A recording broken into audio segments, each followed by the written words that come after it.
they will filter our prayer in such a way that we don't seek flesh, but we seek spiritual. For that also I need to read something from Romans 8 chapter, 6 verse of 5 and 6 I'll read. For those who live according to the flesh set their minds on the things of the flesh.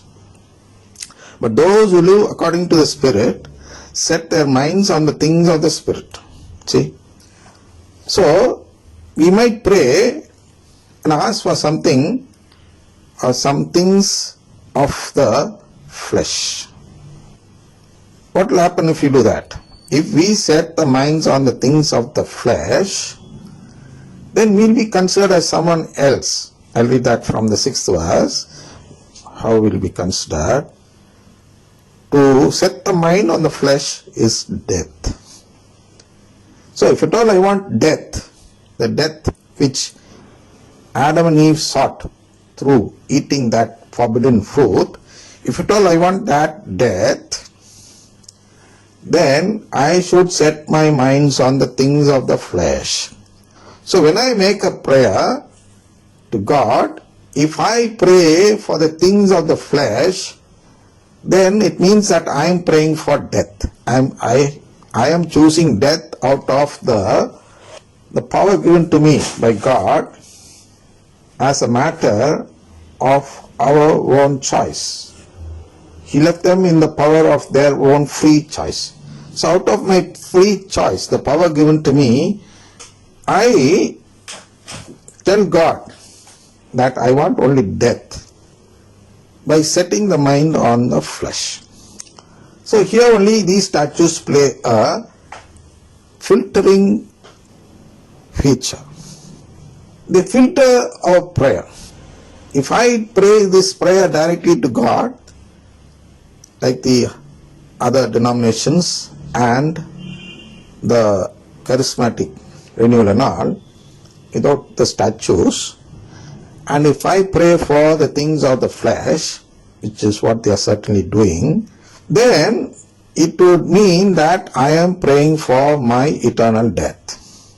So when these people, when this symbol or the icon comes in the way of my prayer to God, it would automatically mean that I have set my things on the things which these statues, which these people who are representing this icon, then the things which they have set their minds when they were in this world is the Spirit, the things of the Spirit.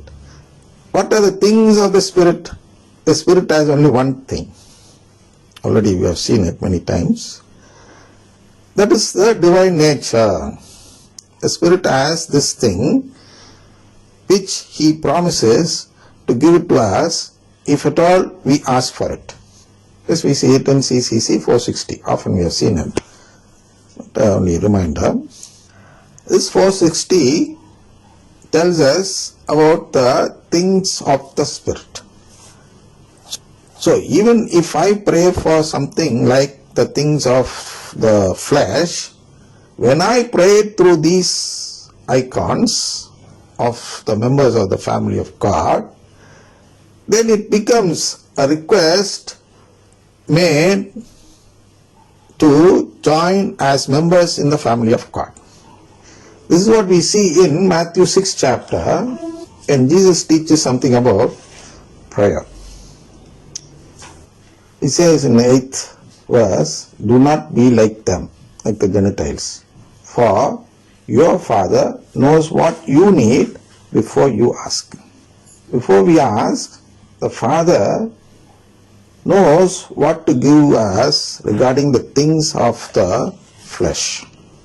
So He says, whenever you pray, do not be like the hypocrites, for they love to stand and pray in the synagogues and at the street corners, so that they may be seen by others. Truly I tell you, they have received their reward. So what is that reward? The reward is the thing of the flesh. They have received it. They have received the death. But whenever you pray, go into your room and shut the door and pray to your Father who is in secret, and your Father who sees in secret will reward you openly is added there.